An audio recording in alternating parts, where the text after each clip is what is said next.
funcionando a lo largo de las presentaciones. Hoy día en la mañana tengo un programa bastante interesante, bien entretenido. Agradezco la presencia de los profesionales que están acompañándolos hoy día. Alcanzo a divisar acá a nuestra expositora que va a dar inicio a esta actividad, que es Marina Gambardella, y también alcanzo a saludar aquí a Ivette Seguel, que también la alcanzo a divisar. Agradecer a todos los colegas que están distribuidos a lo largo de la región. Ya, me están informando que por lo menos aparece Florencia. No sé si alcanzan a verla ahí ustedes la presentación. Florencia, ¿puedes levantar la mano para...? Ahí está, perfecto. Entonces, a ver si, Florencia, ¿tú vas a tomar el control o me va a permitir a mí que yo mantenga el control? ¿Mantengo yo el control? ¿Doy el pase? No se escucha, ya. Ya, entonces yo continúo con la, hasta que regularicemos los problemas que tenemos en el Consejo Comunal de Ruibarbo. Bueno, agradecer nuevamente a todos los colegas, a los agricultores y distribuidores a lo largo de toda la región de Aysén, y vamos a dar comienzo a la actividad que hemos programado hoy día, tercera sesión, en el marco del programa de fomento al desarrollo frutícola de la agricultura familiar campesina, iniciativa que ustedes bien saben ha financiado el gobierno regional de Aysén y que nos ha permitido disponer de recursos para poder tener la oportunidad de acceder a los profesionales que el día de hoy nos van a continuar capacitando. En estos momentos les voy a pedir que cualquier duda que ustedes planteen o que tengan respecto de la presentación las puedan realizar a través del chat. Y bueno, como no tengo la pauta que Florencia tiene, que es un poquito más programada ya, yo les puedo decir que Marina Gambardella es profesional ingeniero agrónomo, ¿no es cierto?, que también es profesora o docente de la Universidad Católica, la Pontificia Universidad Católica de Chile. Ella tiene especialización, ¿no es cierto?, y es creadora de variedades de frambuesa y por lo demás que han andado muy bien acá en nuestra región, y la idea es poder darle entonces en este momento el pase para que ella pueda exponer, ¿ok? Ya Marina, quedamos entonces a la espera. Este pase lo puede entregar Florencia. Florencia, ¿tú puedes darle el pase a Marina, por favor? Muchas gracias, Marina. Gracias a ti, Jorge. Espero que ahora sí, vamos a ver, voy a tratar de compartir pantalla primero que nada y ustedes me van diciendo si todo está correcto.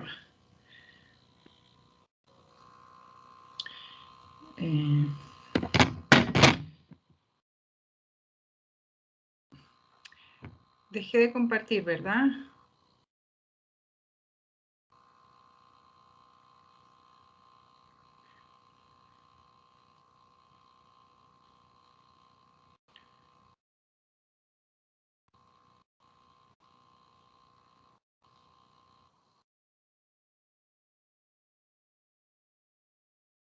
Ahora sí, se ve la pantalla con mi presentación, disculpen.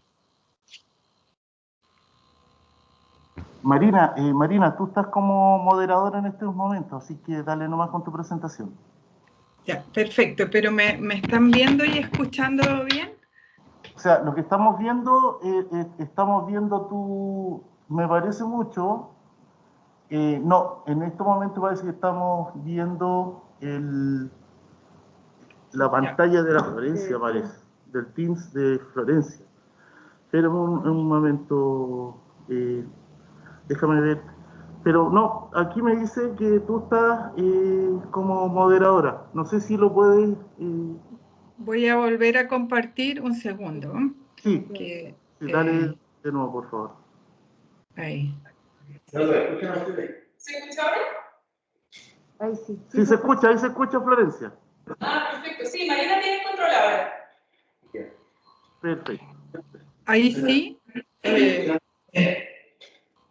Impecable, se ve súper bien. Perfecto. Ok.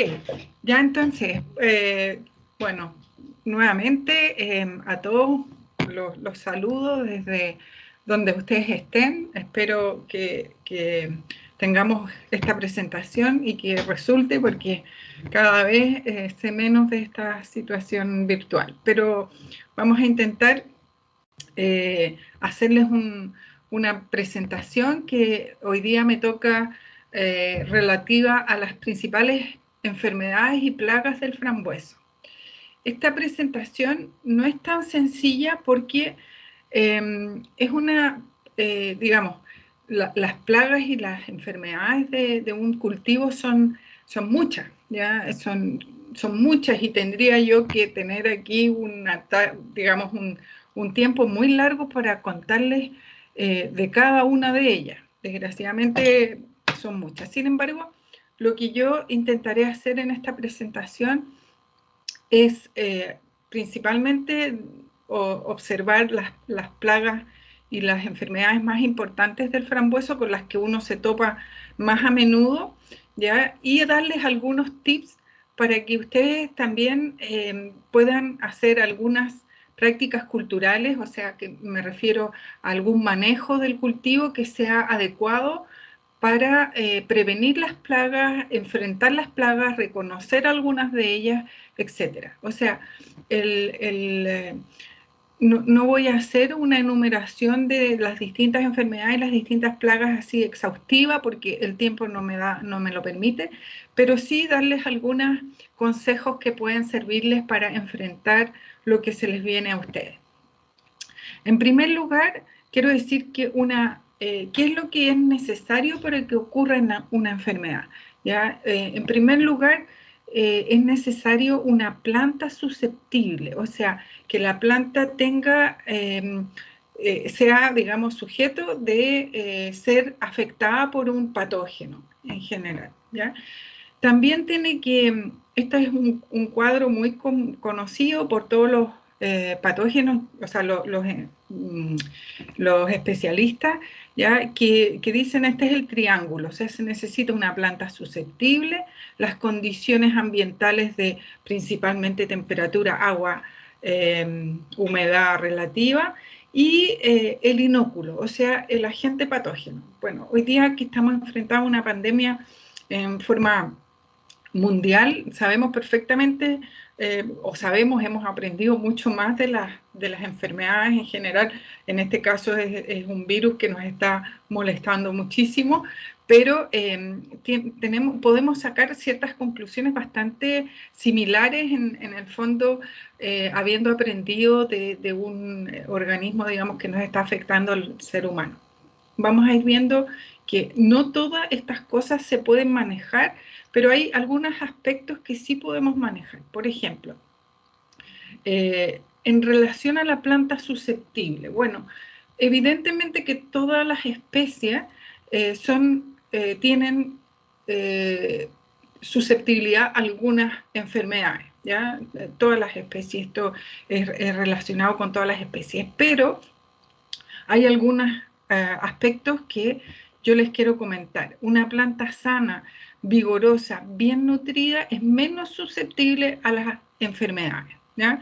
Entonces, en ese sentido, es importante que la susceptibilidad se considere también como un estado de la planta, como un problema que nosotros podríamos mejorar o no mejorar si es que la ponemos en condiciones lo mejor posible. Sí, Sergio Casanova. Hay algunos micrófonos que están abiertos, si ustedes tengan cuidado con eso para que no se interfiera la presentación. Bueno, las características genéticas de la planta también son una componente, es decir, hay variedades susceptibles y variedades no susceptibles, ¿ya? En ese sentido, tengo que también hacer una generalidad. Las plantas, mientras más rústicas, o sea, menos susceptibles, porque la rusticidad tiene que ver también con la capacidad de la planta de resistir mejor en las condiciones adversas, y en ese sentido también, porque la palabra rústica, o sea, cuando yo digo algo que es rústico, en general me estoy refiriendo a esa capacidad de la planta de adaptarse a distintas condiciones en forma bastante sin morir, ¿ya? Ese es un poco el concepto de rusticidad. Entonces, mientras más rústica la variedad, menos susceptible a plagas y enfermedades. Sin embargo, la rusticidad también tiene que ver con la capacidad productiva. Entonces, eso está negativamente correlacionado. Es decir, mientras más rústica una planta, menos susceptibilidad a enfermedades, pero menos productividad. Entonces, las variedades nuevas que son más, que tienen mayor capacidad de producción, normalmente tienen mayor susceptibilidad a las principales plagas y enfermedades.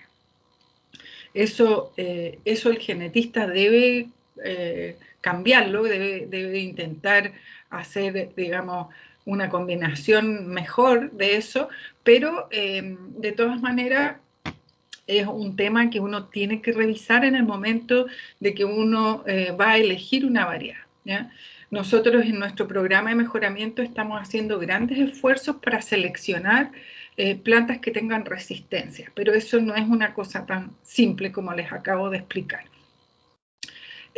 Las condiciones ambientales, cuando uno está con un cultivo al aire libre, es difícil poder controlar las condiciones ambientales. Ya en general, las enfermedades se afectan bastante con las lluvias, con en general humedad relativa alta, con temperaturas altas también y combinadas con alta humedad relativa. Entonces, al estar fuera, claro, las condiciones ambientales uno no las maneja, pero sí podemos utilizar algunas cubiertas plásticas para poder contrarrestar, digamos, algunos aspectos que a nosotros nos van a molestar, como por ejemplo la lluvia. Las cubiertas plásticas nos ayudan justamente a manejar el problema de agua que podría influir fuertemente en el sistema.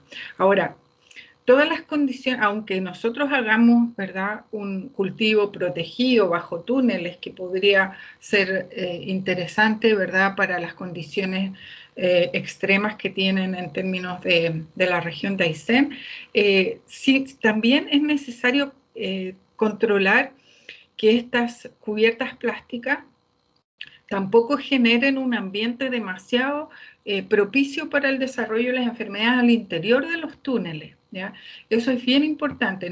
Aquí yo no me voy a explayar en el tema de túneles. Ustedes en algunas ocasiones han adaptado, ¿verdad?, estos mesotúneles, estos macrotúneles, etcétera, para poder hacer cultivo en ciertas localidades, pero es bien importante saber manejar el ambiente interior que se genera en estos túneles. ¿Ya? Yo recomiendo que el largo del túnel nunca sea más allá de 30 metros de largo, de tal forma de favorecer la aireación y también tener mecanismos de abertura y cierre. Claramente los mecanismos de abertura y cierre pueden ser un problema, ¿verdad?, con el viento, en fin. Hay algunos mecanismos que son importantes que quizás en una siguiente exposición uno podría hablar sobre estos temas, pero en términos de las enfermedades, ojo con eso, porque la ventilación al interior del túnel es sumamente importante.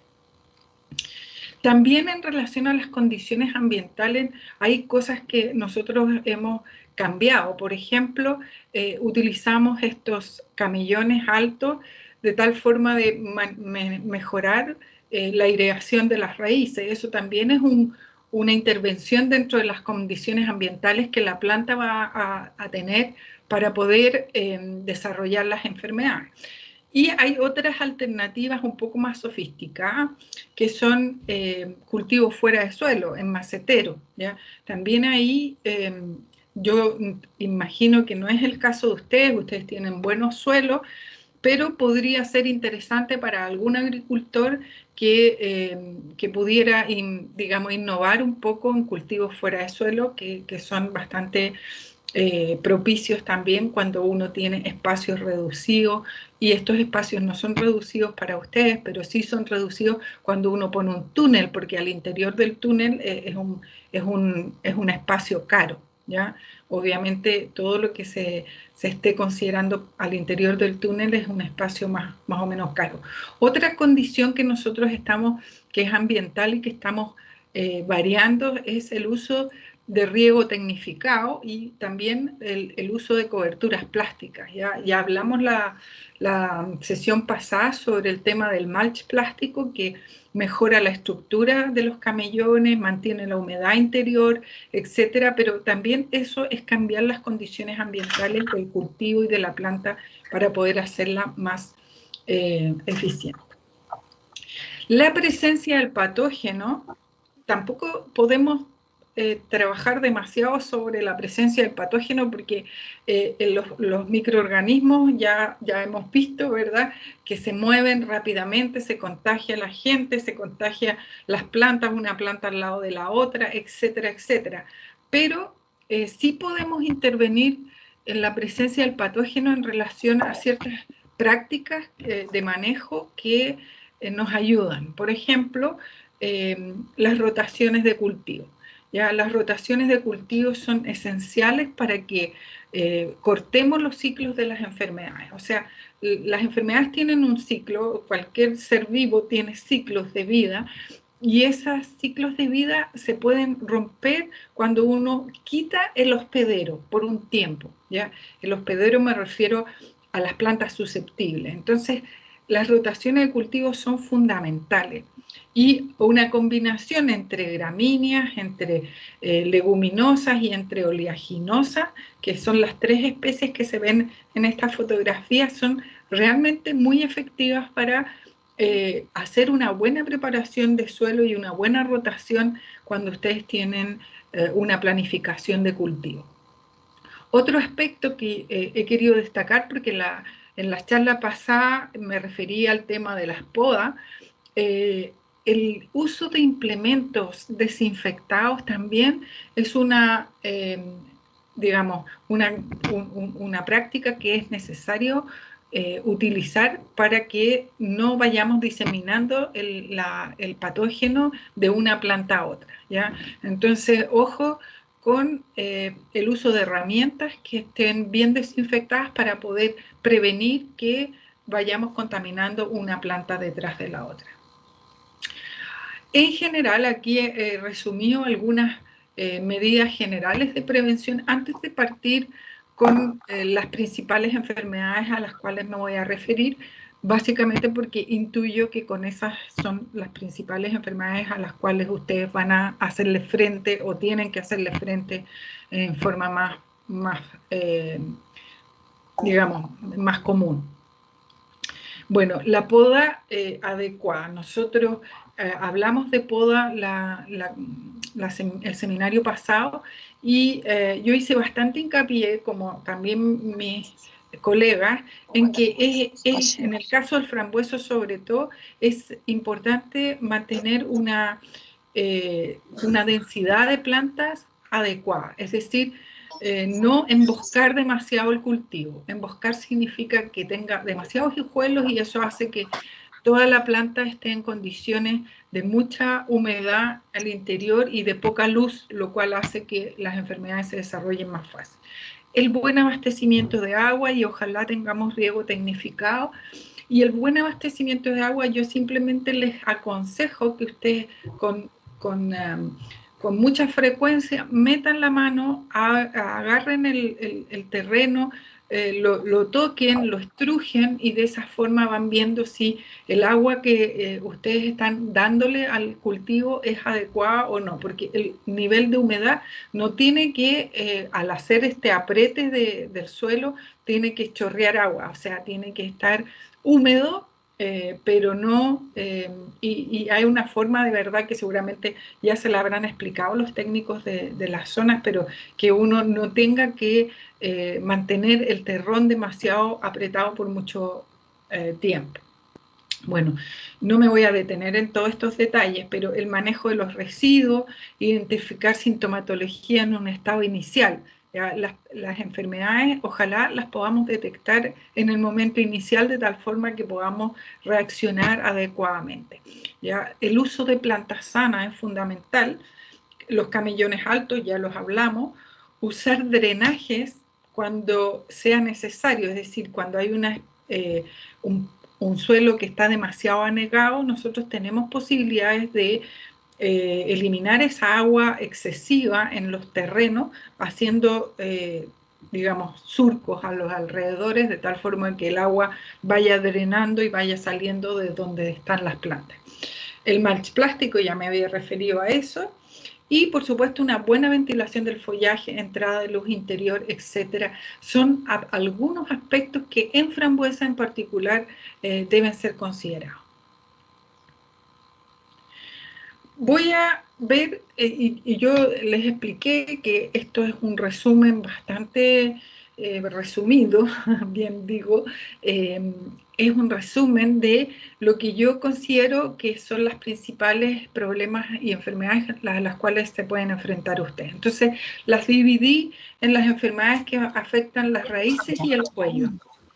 Y las enfermedades que afectan las raíces y el cuello son complicadas porque en general uno ve un síntoma en la planta, pero el problema está bajo tierra y por lo tanto nosotros no las vemos. Entonces es difícil de diagnosticar muchas veces porque la mayoría de los problemas que están afectando las raíces tienen una sintomatología muy similar en la parte aérea, ¿ya? Evidentemente que cuando una planta tiene las raíces afectadas, lo que uno ve en la parte superior es que la planta no está adquiriendo el agua necesaria para tenerla viva y turgente, que es lo que uno esperaría, digamos, de las raíces de las plantas. Entonces, es difícil, como dije, la parte de diagnóstico, pero vamos a ver, hay varios hongos que afectan las raíces y yo diría que para el caso de la frambuesa el principal hongo es la Phytophthora, ¿ya? Después tenemos otros hongos, está la Phytophthora, la macrofomina, el Pythium, el Fusarium, en fin, hay varias enfermedades, pero la más común en el caso de frambuesa es la Phytophthora y vamos a revisar algunas tips como para reconocer esta enfermedad. También tenemos una bacteria que afecta mucho la corona y la parte, digamos, de la corona principalmente y de las raíces de la frambuesa, que son las agallas de la corona. Y esta es una enfermedad bastante compleja porque en realidad, si bien es causada por una bacteria, ya les voy a explicar que no es realmente la bacteria en sí la que produce el problema, sino que es una cosa que la bacteria le transfiere a la planta. Y ya vamos a hablar de eso.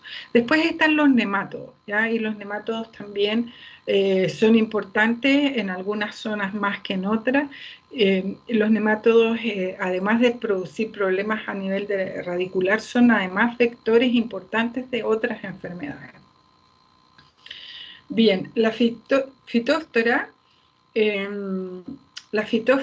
es una especie de hongo, es un hongo que tiene la característica de tener unas esporas flageladas, o sea, el flagelo es esta colita que tiene las esporas y que son capaces de movilizarse en el agua libre, ¿ya? Entonces, por eso que es una enfermedad que está tan asociada a problemas de anegamiento. O sea, cuando hay demasiada agua en un terreno, lo que va a ocurrir es que se van a dar las condiciones más adecuadas para que esta enfermedad se disemine y produzca problemas. Por lo tanto, lo importante aquí es controlar el agua. O sea, en Phytophthora es muy importante controlar el agua. Las condiciones óptimas de desarrollo son entre 13 a 19 grados Celsius, o sea, ni siquiera estamos hablando de altas temperaturas, lo cual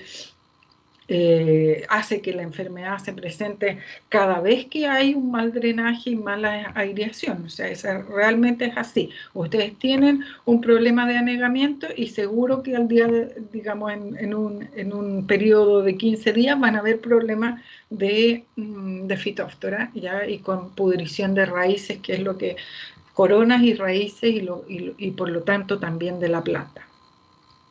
¿de dónde vienen las esporas? O sea, ¿cómo es posible, digamos, que esté? Bueno, hay terrenos en donde hay mayor porcentaje de inóculo y terrenos menores, y eso uno lo podría controlar justamente con las rotaciones adecuadas de cultivo.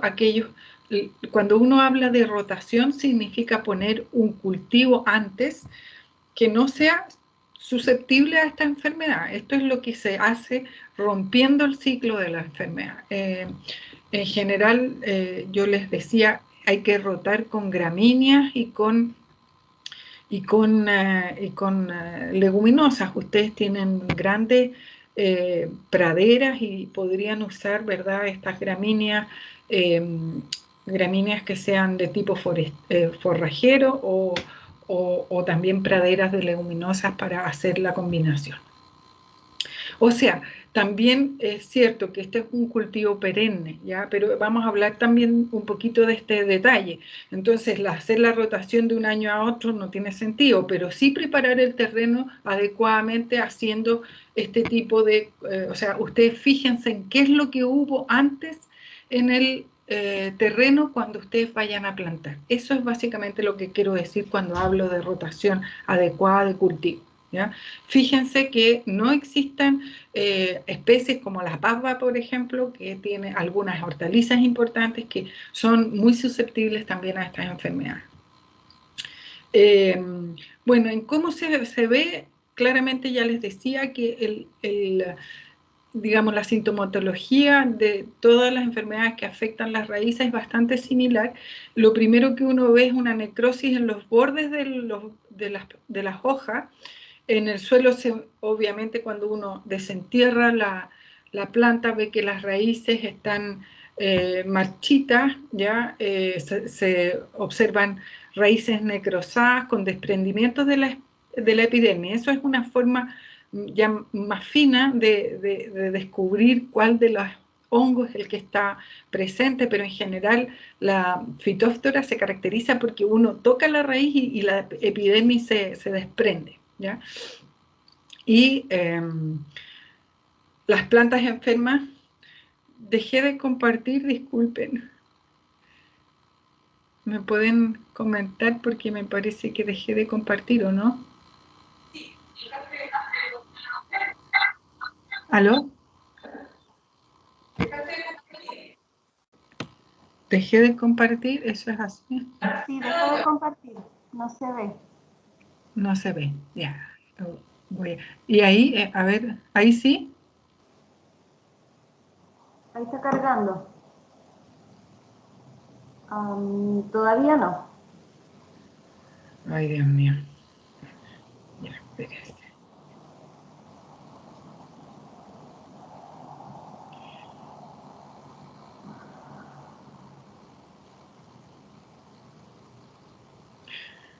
Ok, voy a volver a compartir.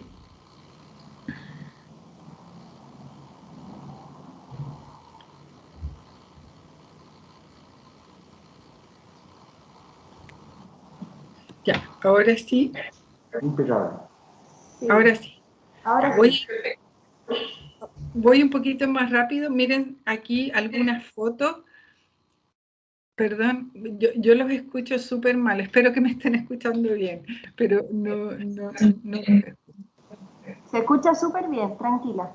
Perfecto, ok.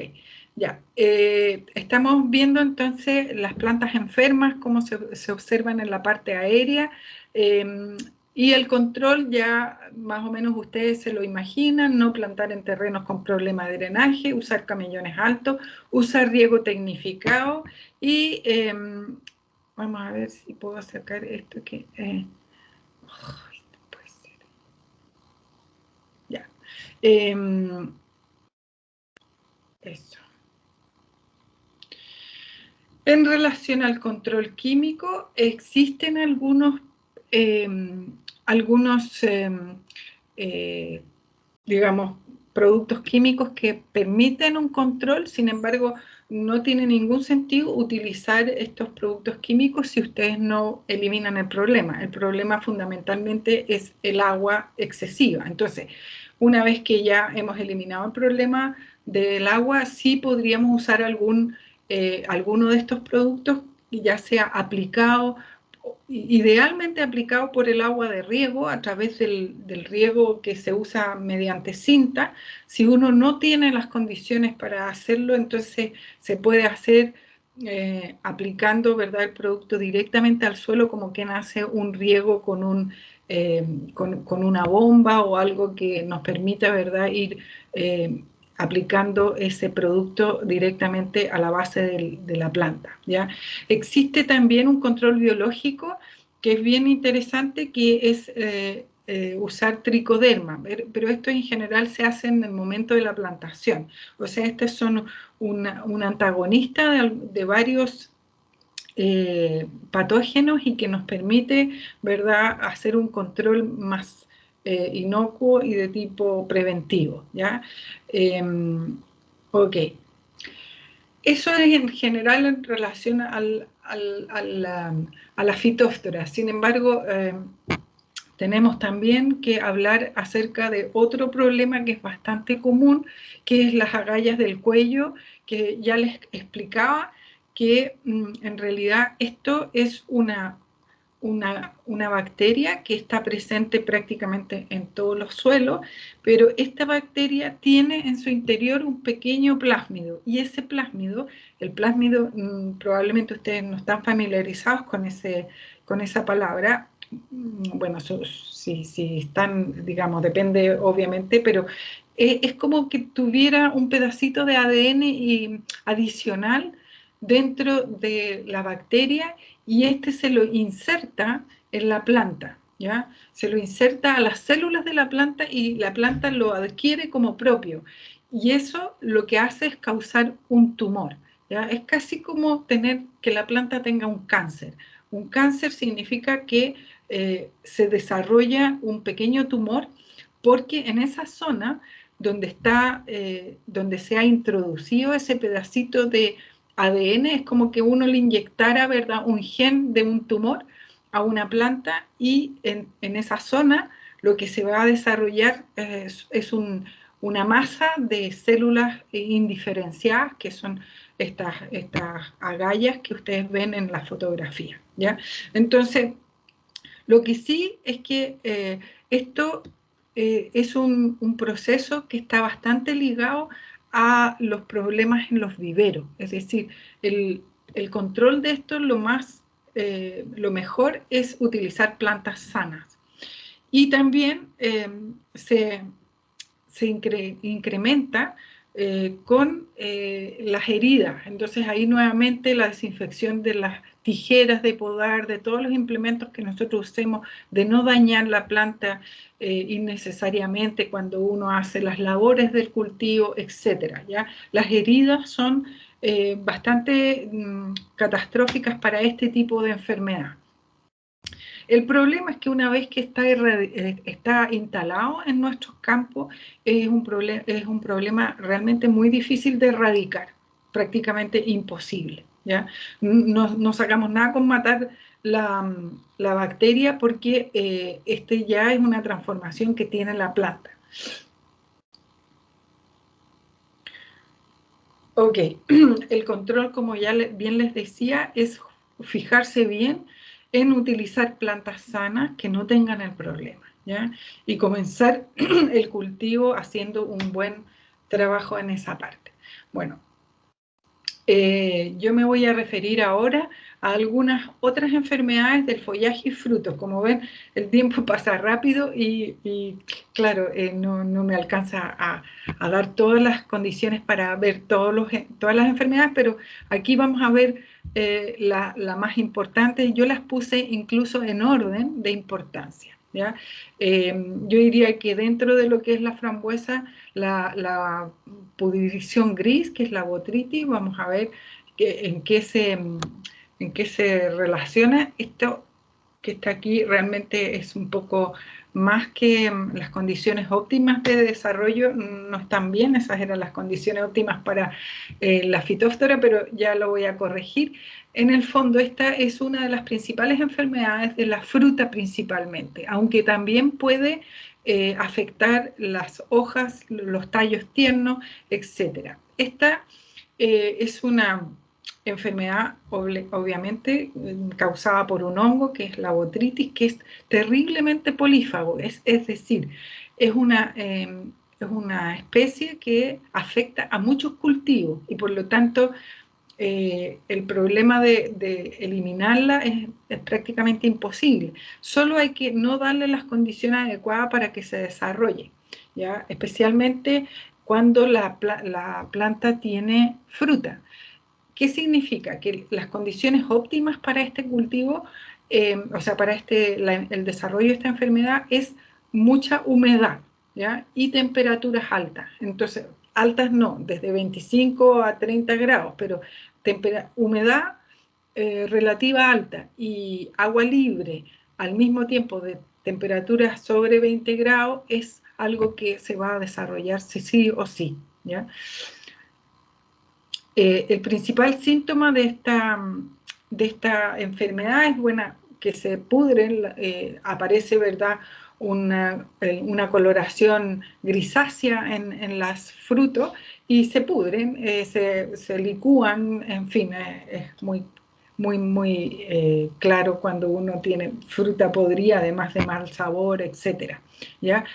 El control también ahí ya lo habíamos hablado, pero es importante entonces hacer una limpieza, tener el cultivo aireado, aplicaciones moderadas de nitrógeno. Aquí debo ser bastante enfática. Las plantas que tienen excesos de nitrógeno son mucho más susceptibles al ataque de botrytis. Entonces es muy común que en aquellas plantas que nosotros hemos hiperfertilizado, vamos a ver, esto es común y seguramente Nelson se los va a comentar.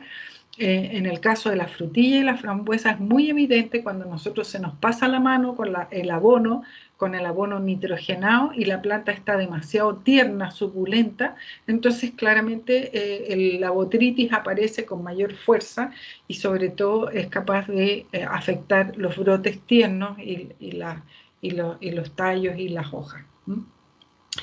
El control químico debe hacerse con moderación, obviamente. Ya les voy a dar algunas recomendaciones de tipo de productos. Al final de la presentación tengo algunos productos que están indicados para prevenir algunos ataques. Otra de las enfermedades que quizás para ustedes en la región de Aysén no van a ser tan importantes porque en estos casos se ha presentado fundamentalmente con altas temperaturas, es la roya o polvillo, pero es bueno que ustedes la sepan reconocer porque probablemente en algunas ocasiones van a empezar a aparecer. O sea, esta es una enfermedad que antes, hace unos 15 años prácticamente no se veía en frambuesa, pero ahora ya se ve prácticamente siempre al final de la temporada. Ya es típica enfermedad que aparece al final, me refiero en otoño. Y tiene problemas porque no es tan fácil el control, no existen productos químicos registrados para el control de esta enfermedad.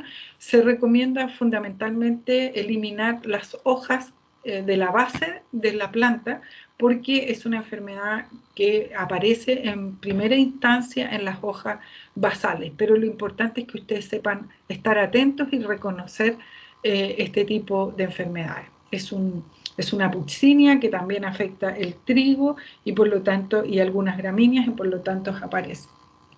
Aquí están las recomendaciones, entonces se presenta cuando hay altas temperaturas, pero produce un daño cosmético en la fruta y una de las características es que presenta estos drupéolos de distintos colores. ¿Ya? Y como ya les dije, no hay control químico en frambuesa. Después existen otras dos enfermedades de la parte aérea del frambueso que merecen una atención porque muchas veces es más común, digamos, de lo que uno supone, que son estos hongos que afectan las yemas, ¿ya? El tizón de las yemas y el tizón de las cañas. Estos hongos se caracterizan por justamente afectar las yemas, ¿ya? Y hacer un halo plomizo alrededor de las yemas, pero el primer síntoma es que la yema no brota, ¿ya? Entonces se observa una planta afectada con poca brotación y acompañada, como dije, de estos halos plomizos alrededor de las yemas. Y después aparecen también unos puntitos negros que también la hacen característica alrededor, ¿verdad?, del tejido dañado. Nuevamente el nitrógeno aquí es un factor predisponente, es decir, tenemos que tener condiciones de buena nutrición para la planta.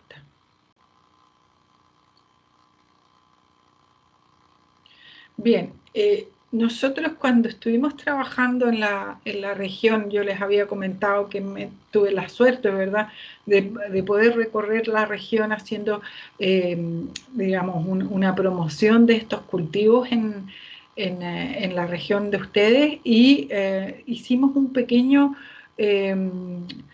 digamos, ayuda, una pequeña ayuda que les servía, digamos, para estas principales enfermedades, la botritis, el oidio, la antracnosis, la pudrición de la corona, con algunas recomendaciones de algunos productos químicos. O sea, esto es algo que igual deben ustedes ir consultando. Ojalá que tengan un técnico que pueda visitarlos y que pueda hacerle bien las recomendaciones, pero que de alguna forma les da algunas indicaciones y están... las dosificaciones están para un cultivo de 1000 metros cuadrados, entonces era más adecuado porque normalmente estas recomendaciones están para grandes superficies o para referidas a hectáreas. Aquí está referida a 1000 metros cuadrados y le indica algunas de las...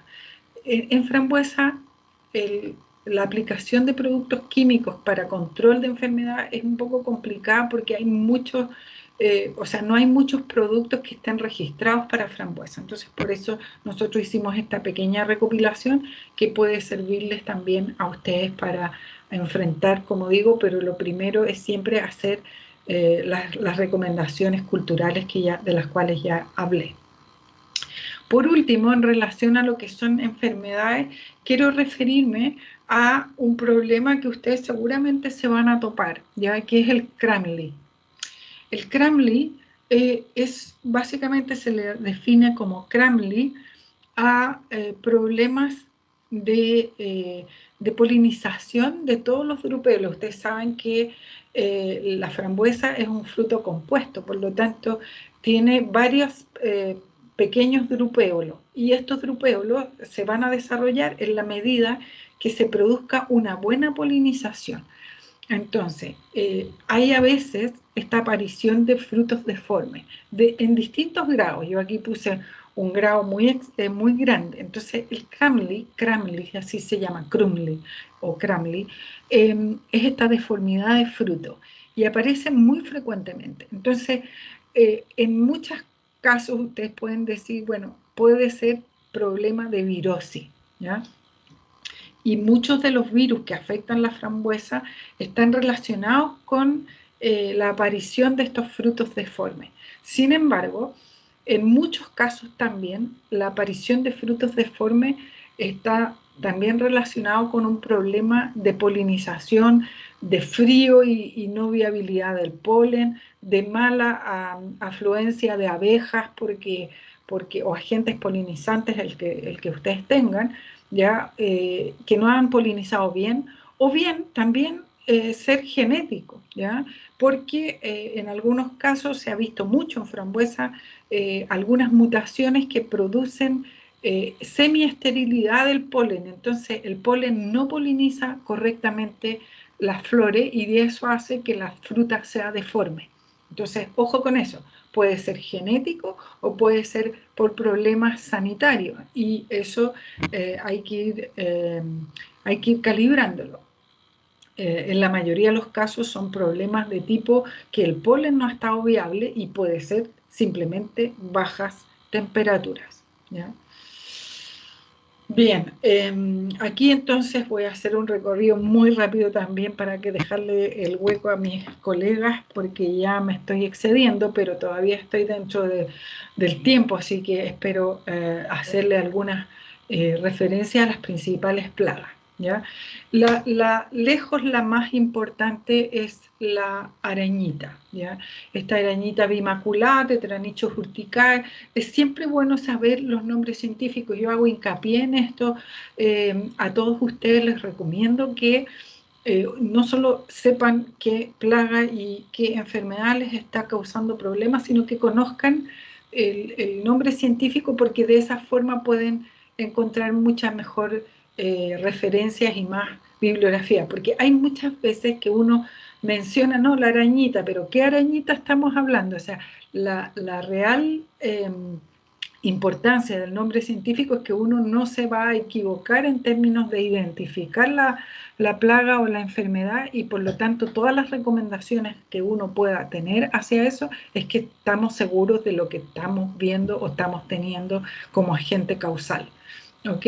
Entonces, esta es Tetranychus urticae y esta es lejos la principal plaga, por lo menos en el momento. Ahora, hay una que le está empezando a competir fuertemente, que es la Drosophila Suzuki, que es otra especie que está llegando, pero con tutti a Chile, y que está causando serios daños también. Bueno, esta enfermedad, esta plaga, que es esta arañita, tiene varias generaciones en la temporada, ya tiene ciclos de vida muy cortos. Cada vez que tenemos una plaga con ciclos de vida muy cortos, vamos a tener serios problemas, ¿ya?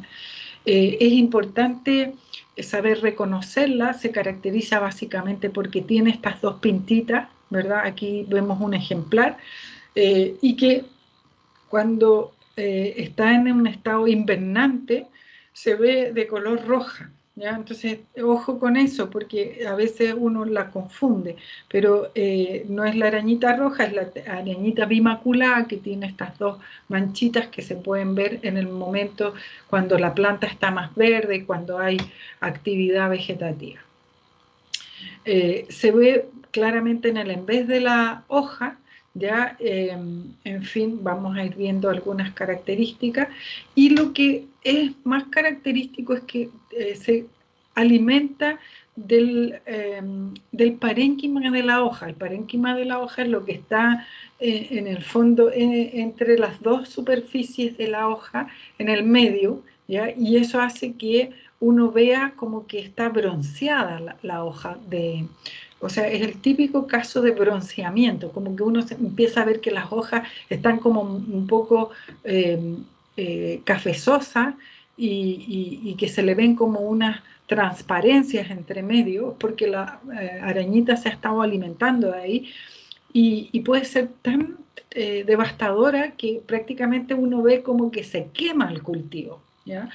Y rápidamente. Entonces, lo importante es que ustedes utilicen el muestreo, vayan sacando hojitas y vayan mirando por el en vez de la hoja, o sea, dar la vuelta y mirar si existen estas arañitas dando vueltas, porque es importante hacer aplicaciones digamos, si van a utilizar el control químico, y es claramente la única fórmula que tenemos cuando a ustedes ya les entró el problema, es la única forma que tenemos realmente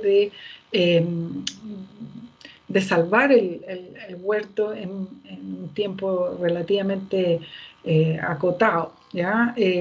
Entonces este daño se puede observar con bastante facilidad, porque rápidamente se va a producir en la planta. Tenía otra foto. Bueno, que hay un factor bien importante aquí, que las arañitas tienen enemigos naturales, ¿ya? Tienen distintos tipos de enemigos naturales, y esta es la mejor forma de mantener a raya realmente las altas poblaciones de arañitas. O sea, el problema se podría resolver con enemigos naturales, ¿ya? Y dentro de los enemigos naturales, esta especie, que es un predador, es un Phytoceylus, es una arañita que se come la arañita bimaculada. ¿Ven? Ojalá la pudieran distinguir bien ustedes en sus huertos, porque se mueve mucho más rápido. Esa es una de las formas. O sea, uno podría decir, pucha, tengo tengo mucha arañita, pero si ustedes ojalá usaran una lupa y pudieran ver este esquema, en donde ven que hay un predator que se está comiendo la arañita, ese es el mejor control biológico que podemos tener en el caso de la arañita bimaculada, ¿ya? Y se mueve mucho más rápido, esa es una forma de reconocerla. Entonces, ojo con eso, porque si tenemos muchos de estos, rápidamente van a controlar, porque se comen los huevos, los estados iniciales de la plaga, ¿ya? Entonces hay que hacer un monitoreo, y esta es una de las, digamos, de las láminas que a mí me interesa mucho dejarla clara. Hay que hacer un monitoreo constante del cultivo. O sea, los cultivos no se pueden llegar y dejar ahí tirados, se tienen que estar revisando, mirando y observando. Aquí hay una foto de ver cómo puede devastar un cultivo un ataque fuerte de arañita. Es casi como quemar una plantación, ¿ya?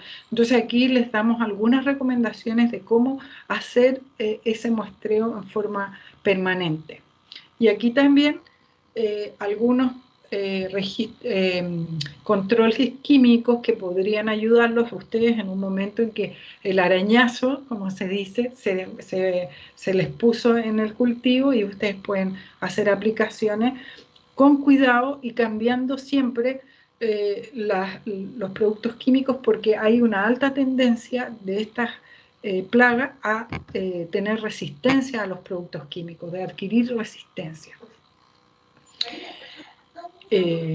Bien, para ir terminando, solo hacer alguna mención a otros problemas que están presentes en la frambuesa, y elegí algunas especies que seguramente van a estar más presentes en las zonas de ustedes, ya que es el cabrito de la frambuesa y todo el grupo de estos coleópteros que se llaman burritos, cabritos, capachitos o gorgojos, cuyas larvas son de este aspecto, ¿ya?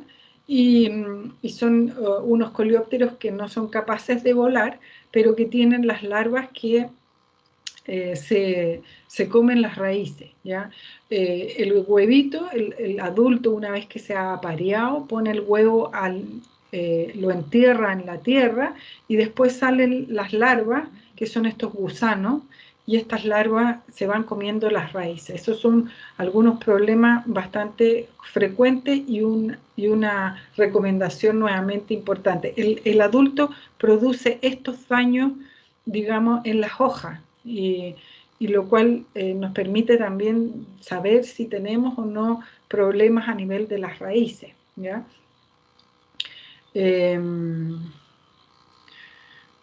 Hay otros gusanos blancos que también son presentes, y esto es bien común. Hay un pololo café y un pololo verde, cuyas larvas también son más grandes y son fáciles de distinguir por un especialista, pero ustedes las pueden ver si es que tienen algún problema de estos pololos en el cultivo. Pero se comen las raíces, y por supuesto pueden también causar daños importantes.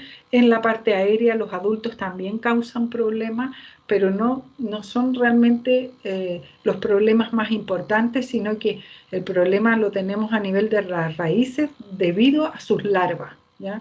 Que se pueden comer prácticamente todas las raíces y la corona incluida, por lo tanto la planta queda absolutamente desprovista.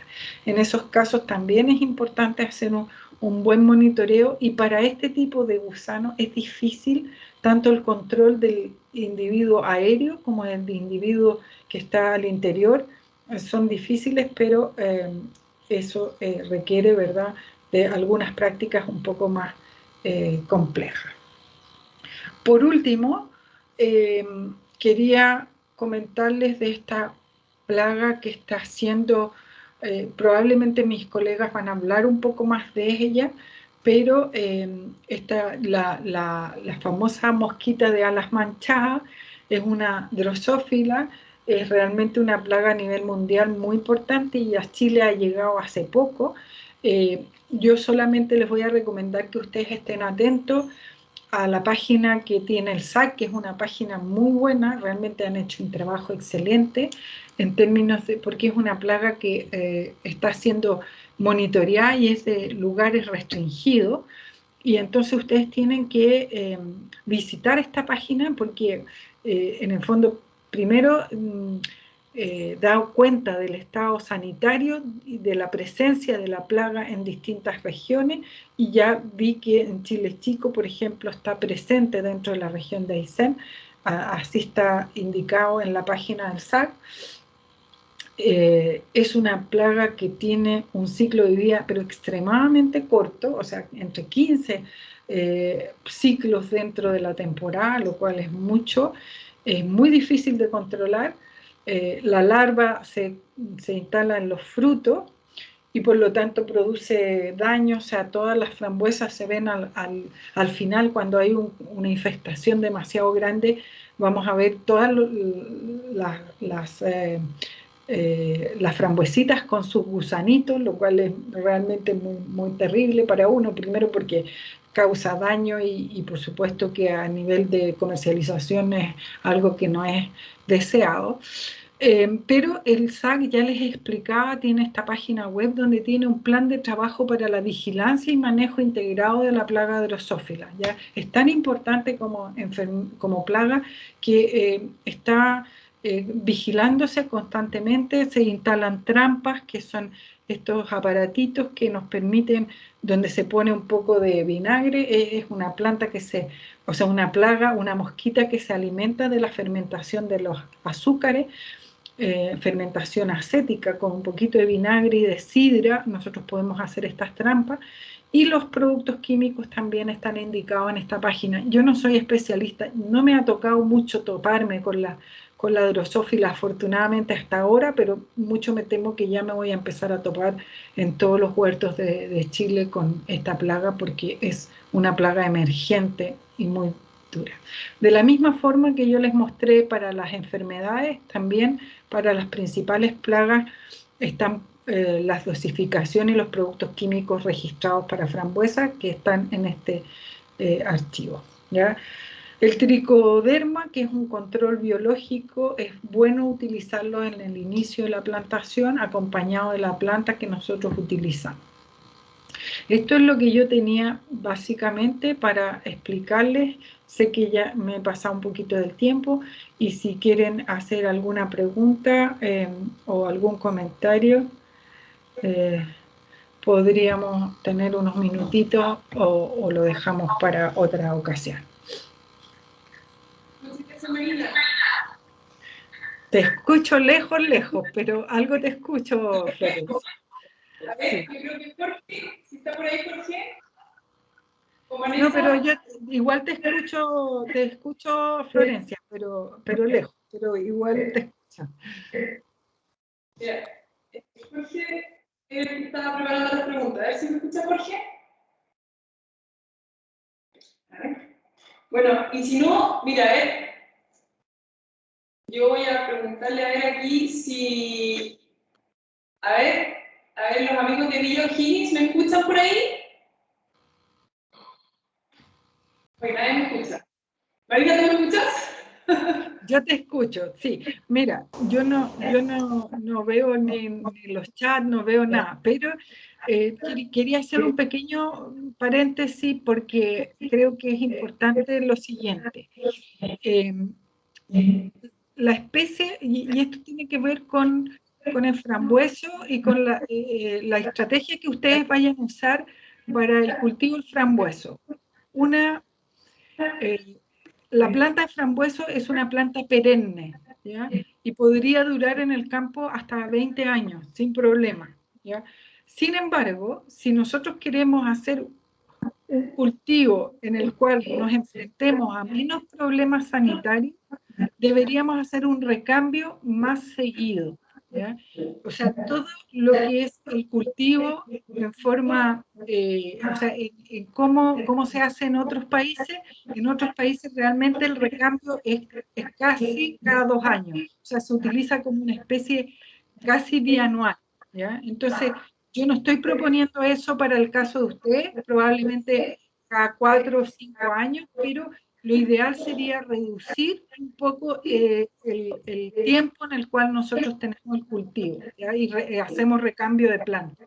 Entonces, eso es bien importante porque es una forma de controlar un poquito mejor las plagas y enfermedades. Eso, básicamente. Ya vi por ahí a la no sé si alguien más tiene preguntas por ahí. Jorge, Vanessa, ¿me escuchan? Hola, Florencia, ¿se escucha? Sí. Se escucha perfecto, dale. Perfecto. Sí, mira, lo que pasa es que estamos conectados con un internet bastante precario acá, todavía estamos alejados de las comunicaciones por estos lugares. Entonces, pero quiero plantear lo siguiente. Mira, Marina, agradecer tu presentación.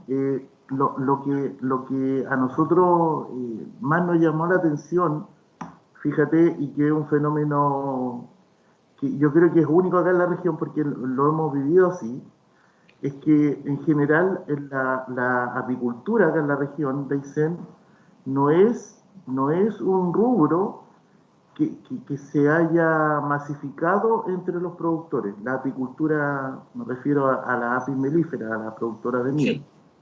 Es muy poco desarrollado. De hecho, estimaciones de la necesidad de abejas acá en la región, solamente para el cerezo, que son aproximadamente 210 hectáreas plantadas, a ritmo de 5 cajones por hectárea, en plena producción, necesitaríamos alrededor de 1000 familias para poder satisfacer esa necesidad. Y yo dudo que eso esté, digamos, de acuerdo a los censos que se han realizado por el Servicio Agrícola y Ganadero, dudo que eso lo tengamos estable acá. Entonces la necesidad de polinización es un tema súper importante. Ahora, cuando un insecto de repente puede transformarse en plaga o puede transformarse en problema, para el caso de la frambuesa, es lo que estamos tratando de dilucidar este año, porque específicamente en el mes de enero, nosotros, tú sabes que huertos de cerezo acá lo van complementando con bombos terrestres, con el uso del bombo terrestre.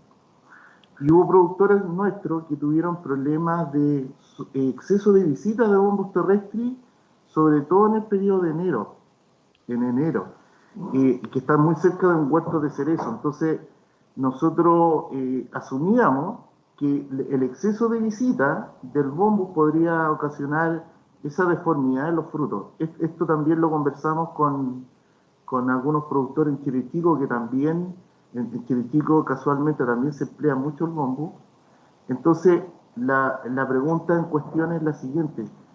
¿Es posible que se puedan generar estas deformidades en los frutos producto de exceso de visita y una atribuirla a problemas de índole sanitario, confundir de alguna forma estos síntomas? Jorge, mira, me parece súper interesante lo que tú estás planteando, ¿ya? Porque te cuento lo siguiente, me parece interesante porque hay que abordar el tema. Probablemente no tengo una respuesta perfecta, pero lo que sí te puedo decir es que esta es una especie que atrae fuertemente los agentes polinizantes, ¿ya? Entonces, si ustedes tienen, en el fondo, yo sería partidaria de efectivamente ver lo que está alrededor, ¿ya? Y en el fondo, si compite con otras especies, como por ejemplo competir con el cerezo, es un problema porque sin duda que los bombos y las abejas van a preferir el frambueso y cualquier rubus que ustedes pongan ahí. ¿Ya? Eso es lo que uno puede decir como en términos generales. Lo otro es que yo no he hablado de los agentes polinizantes, bueno, porque obviamente no he tocado el tema, pero en el fondo, idealmente, claro, si tenemos cultivo, yo, por lo que fue mi corta experiencia del frambueso en la región, nunca vi problemas de polinización, de falta de polinizantes, ¿me entiendes? Eso no lo vi y podría haberlo visto porque habían condiciones cuando uno tiene túneles, normalmente tiene que recurrir a los bombos porque las abejas se pierden debajo del túnel, ¿ya? Entonces tienen que recurrir a los bombos. Me cuesta pensar que sea un exceso de bombos el que causa deformidad. Me cuesta pensar, pero puede ser, ¿ya? No lo descarto.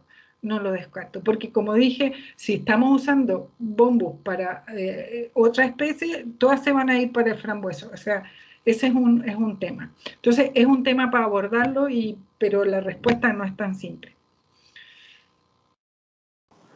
Muchas gracias, Marina. Muchas gracias. Sí, es un tema que esperemos podamos resolver con el tiempo, ¿ah? Esto estamos recién partiendo. Mira, Marina, la otra consulta, voy a tomar un poquito la consulta del chat. Dice, bueno, acá hay un productor que dice en general, ¿qué hacemos con las plantas de frambuesa? Me imagino yo como cultivo, cuando tú propones hacer esta especie de ciclo más corto o rotación de cultivo con frambuesa, con ciclos Sí. más bien ajustados en el tiempo, no tanto ciclos de 20 años, de 15 años, sino más bien de ciclos más cortos. Yo imagino que acá el productor debe decir, bueno, entre medio puede que haya plantas buenas y plantas malas, pero sería bueno o preciso aclarar ese punto. ¿Qué se hace con ese material si es que se hace una rotación de cultivo? Eso es lo que yo propongo, ¿ya? En el fondo, a ver, mi planteamiento, Jorge, porque esto tiene que ver con un aspecto bien filosófico de la agricultura también, ¿ya? ¿En qué sentido? Porque me meto en líos. Porque yo creo que el cultivo y fue un poco el planteamiento que nosotros llevamos cuando hicimos nuestro proyecto de desarrollo de los berries allá en la región. O sea, nosotros planteamos que aunque tengamos unidades pequeñas de producción, estas unidades pequeñas de producción sean altamente productivas. O sea, es mucho más difícil para un agricultor tener una pequeña superficie que tener una gran superficie. Y cuando tenemos pequeñas superficies tenemos que ser altamente productivos, o sea, tienen que tener un alto rendimiento por unidad de superficie. Ese es un poco el concepto. Ustedes pueden decir, bueno, pero a mí no me interesa. No, o sea, yo digo, si ustedes tienen 1000 metros cuadrados, bueno, pero le tienen que sacar 3 kilos por planta a la planta. Ese es un poco el concepto. Entonces, sí, yo digo, ¿qué hacemos? La frambuesa se puede utilizar casi como una hortaliza, ¿ya? Entonces, efectivamente, lo que podríamos hacer es una rotación de cultivo, ¿ya? Y sacar las plantas, poner otras cosas y también manejar bien ese rastrojo, etcétera, para que después podamos volver al mismo sitio. Esa es un poco la idea. Yo esto lo he visto en otros países, por eso que estoy proponiendo que es muy posible, porque no quiero ser disruptiva con el medio ambiente, pero si tenemos pequeñas unidades altamente productivas, también vamos a poder, digamos, manejar mejor todo lo que sea nocivo para el medio ambiente, porque lo que uno menos quiere hacer al final de cuentas es contaminar esa maravillosa área totalmente prístina que tienen allá en Aysén. Entonces, hacer pequeñas superficies, pero altamente productivas y siendo lo menos disruptivo posible. Esta es mi filosofía. Por eso que digo, la idea es hacer rotación de cultivo, ir moviéndose y usar los cultivos no más allá de 5 a 6 años en el terreno para incluso llegarlos más adelante a unos 3 años y 2 también. O sea, en los países que yo visito se usan 18 meses el cultivo, para que ustedes tengan una idea. Eso. Muchas gracias, Marina. Bueno, agradecer tu tiempo y la respuesta, que precisamente la idea es poder aclarar las dudas de nuestros usuarios, que en realidad algunos que tienen experiencia con el cultivo y otros que quieren incorporarse al rubro. Así que es muy interesante tu planteamiento. Muchas gracias. Gracias a ti, Jorge. Y espero que les haya servido. Florencia, Bueno, agradecer, y yo no tengo, por acá, ¿hay alguna otra consulta? No. Muchas gracias, Florencia. Tienes tu control. Yo creo que estamos. Agradecerle a Marina. Muchas gracias. ¿Se escucha? Escucha perfecto, se escucha. Sí, se escucha. Jorge, muchas gracias, Marina. Agradecerle a Marina. Gracias. Muchas gracias, Marina. Y damos unos 3 minutitos para ir al baño y volver. Y seguimos con Nelson González, que nos va a hablar de las enfermedades, plagas y enfermedades en frutilla.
Es bandera de niebla su poncho al viento.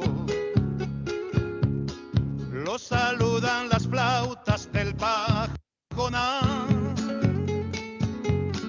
Y animando la tropa por esos cerros, el arriero va, el arriero va.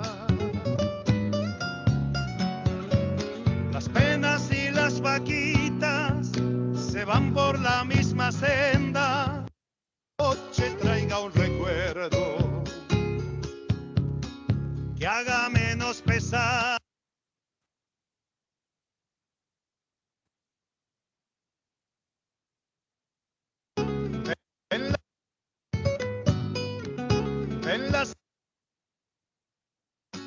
Allá por los pagos de Tafí del Valle, Atahualpa Yupanqui se encuentra con don Anto el arriero y le pregunta: ¿cómo le va, paisano?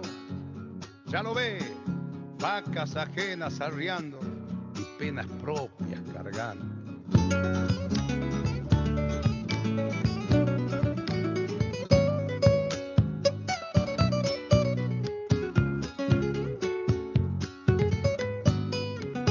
En las arenas bailan los remolinos. el sol juegue en el brillo del pedregal y prendido a la magia de los caminos, el arriero va, el arriero va. Es bandera de niebla su poncho al viento, lo saludan las flautas del pajonal y animando la tropa por esos cerros, el arriero va, el arriero va. Las penas y las vaquitas se van por la misma senda, las penas y las vaquitas se van por la misma senda. Las penas son de nosotros, las vaquitas son ajenas. Las penas son de nosotros, las vaquitas son ajenas. Las vaquitas son ajenas.